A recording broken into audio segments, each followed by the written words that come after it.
Dan saya sering menjarain orang dari dulu. Oh iya? Ya sebelum saya jadi pengacara saya udah menjarain orang. Tanya aja mereka. Tapi hari ini kalau ada penegak hukum seperti polisi, jaksa yang ngotot ingin menjarakan orang, padahal dalam pertimbangan hukumnya masih bisa diperbaiki mental dan moralnya, ya sebenarnya ada apa gitu loh. Kalau ada perampasan aset itu disahkan, Abang setuju? Setuju banget. Bila perlu hukum mati gitu. Sampai diinjek palanya kemarin. Aduh, saya nggak nyebutin loh nama partainya. Waduh, senuk lagi. Kalau Bang Firdaus melihat nih banyak sekali advokat yang masuk penjara ya. Iya. Pendapatnya seperti apa Bang melihat hukum kita saat ini?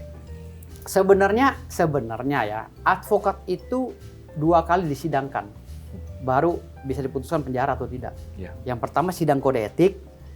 Ketika putusan etik itu menyatakan dia tidak bisa dipidana, maka polisi harus bisa menjalankan itu. Karena itu perintah undang-undang. Undang-Undang 18 tahun 2003 Ya. tentang advokat. Harusnya itu dilaksanakan. Dengan adanya rujukan surat keputusan sidang etik, Dewan Etik, maka polisi harus mempertimbangkan itu. Tidak melulu harus menjarakan orang, apalagi KUHP baru sekarang, KUHP baru. Ya. KUHP baru ini tidak untuk menjajah orang, tapi untuk memberikan orang pembinaan agar mereka menjadi manusia yang baik dan berbudi pekerti yang luhur di Indonesia ini. Tapi hari ini kalau ada penegak hukum seperti polisi, jaksa yang ngotot ingin menjarakan orang, padahal dalam pertimbangan hukumnya masih bisa diperbaiki mental dan moralnya, ya sebenarnya ada apa gitu loh. Dia mau menjarakan orang itu ada apa? Tapi kenyataannya sekarang yang saya lihat, saya pukul dulu Bang ya. Ya, oke. Banyak pejabat yang terkena kasus korupsi. Iya, ya. Seperti apa Bang melihat banyak pejabat terkena kasus korupsi? Kalau pejabat yang kena kasus korupsi ini kan karena hukumannya kurang apa? Beda sama di Cina, hukuman mati. Iya, kurang Bang. Di sini kurang. Nah, sekarang ini Mas Gibran udah pernah nyeletuk tuh. Ayo, undang-undang perampasan aset. Ya. DPR Pak tolong. Mahfud MD. Mas Gibran. Oke. Mas Gibran dulu baru Mahfud Oke. MD. Ya. Mas Gibran kan udah pernah nyeletuk tuh. Nah, itu kita dukung gitu loh. Hanya saja kan di DPR RI ada beberapa partai yang menolak. Karena kita tahu kan partainya tahu sendiri. Emang siapa Bang? Hah? Emang siapa? Partai yang diinjek palanya kemarin. Aduh, saya nggak nyebutin loh nama partainya. Waduh, senuk lagi. Atau diinjek bolanya nih Bang? Aduh. Jadi kalau ada perampasan aset itu disahkan, Abang setuju? Setuju banget. Bila perlu hukum mati gitu. Kalau memang kita mau. Cuman kita terbentur dengan undang-undang hak asasi manusia. Masih ada kemungkinan nggak Bang? Bahwa ya mungkin salah satu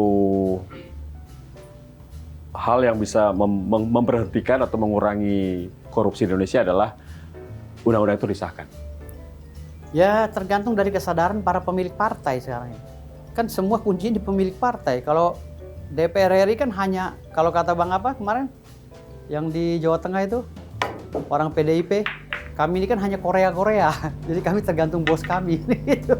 Tergantung ketua partai berarti? Ya, Bambang Pacul. Oh iya, Bang kan Pacul. tergantung ketua partai. Jadi ya susah dong kalau ketua partainya bilang, sudahlah jangan diitukan gitu kan, kasihan. Ya, kalau kasihan kan kasihan rakyatnya ini. Kapan sejahteranya rakyat kalau begini terus gitu. Nah, kalau misalnya Bang Firdaus ditawarkan menjadi salah satu advokat pejabat yang terkena korupsi, diambil nggak Bang? Saya ambil lah. Meskipun tahu itu salah? Belum tentu salah.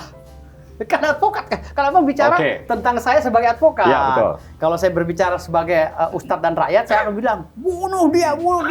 Tanpa dihukum pun gantung gitu. Tapi ketika Abang nanya, kalau Abang sebagai advokat, ya udah, saya ambil kan duitnya gede. Akan saya bela. Gimana cara dia nggak dipenjara kan gitu. Oke, masalah benar atau salah gimana nanti ya? Ya kan hukum itu abstrak.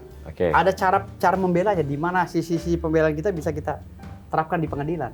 Soalnya per hari ini nih Bang, per hari kita syuting nih Bang, saya dengar Bang Hotman Paris menjadi pengacara dari Pak Febri Jampitus, ex-Jampitus. Ya nggak ada masalah sih. Kan yang jadi pengacaranya kan hanya namanya Hotman Paris, law firm-nya. Kan di belakang itu kan ada pengacara-pengacara yang memang di belakang dia. Timnya ya? Timnya. Kayak saya. Saya pembasmi, jangan dianggap sepele, ini udah ada 3.400 pengacara. 3.400? Jadi ada 3.400 pengacara, ada profesor, ada doktor, ada mantan jaksa, ada mantan jampidum, gabung sama saya. Oke. Ada orang Mabes Polri bintang 2, bintang 3 gabung menjadi advokat sekarang di Pembasmi. Dan kedepannya kasus yang terbesar apa sekarang Bang yang ditangani? Kemarin saya ditelepon oleh salah satu orang lah ya, minta saya mengambil alih kuasa dari Hamdan Julfa untuk ngurusin Sultan yang direbut oleh direbut oleh pemerintah. Ya. Saya disuruh ambil alih lagi. Hotel Sultan. Ya. Saya mau ditunjuk, tapi belum ada kelanjutan lagi. Gitu. Kemarin ditelepon, gimana Pembasmi siap ya? Saya bilang siap. Gitu. Dan itu sempat rame-rame kemarin ya? Sempat rame-rame. Ya. Terus kalau Abang, sorry Bang. Ya, oke. Kalau Abang masih nyari uang, kan punya gunung di Parung. Ya kan gunungnya nggak bisa dimakan Bang. Dijual susah belum bayar pajak. Bener juga ya, nggak bisa dimakan. Tapi kan nggak bisa dijual emang ya? Lebih bisa. Tanahnya bisa dijual dong? Udah mau dibeli sama Pak Prabowo untuk spot center.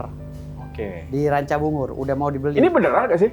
Serius? Atau hanya bikin viral aja? Loh enggak, kalau saya nggak benar ditangkap ada dong Bang. SHM-nya nggak? Ada surat-suratnya lengkap. Semua. Ada penetapan pengadilan apa semua ada. Kok bisa punya gunung Bang di Parung? Jadi ada salah satu anak Raja Banten namanya Prabu Ngabe Awan.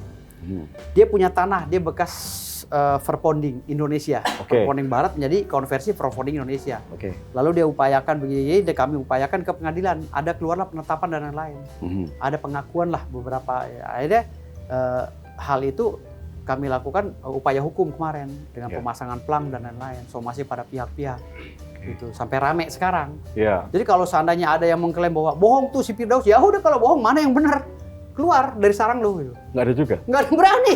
Orang udah saya somasi semua perusahaan besar yang dudukin lahan klien saya. Oh berarti mereka tuh menduduki lahan yang salah ya? Iya. Selama ini mereka masuk bikin HGB berdasarkan cara yang salah. Kan bisa dipatahin HGB-nya nanti. Tapi karena mereka udah telanjur bangun perumahan di situ, udah telanjur bangun gedung, jadi mereka diem. Banyakan diem gitu. Ternyata ini benar ceritanya ya? Saya pikir ini mengada-ngada. Enggak lah. Bikin viral, saya punya gunung gitu. Saya ini kan seumur hidup nggak pernah pakai bintang.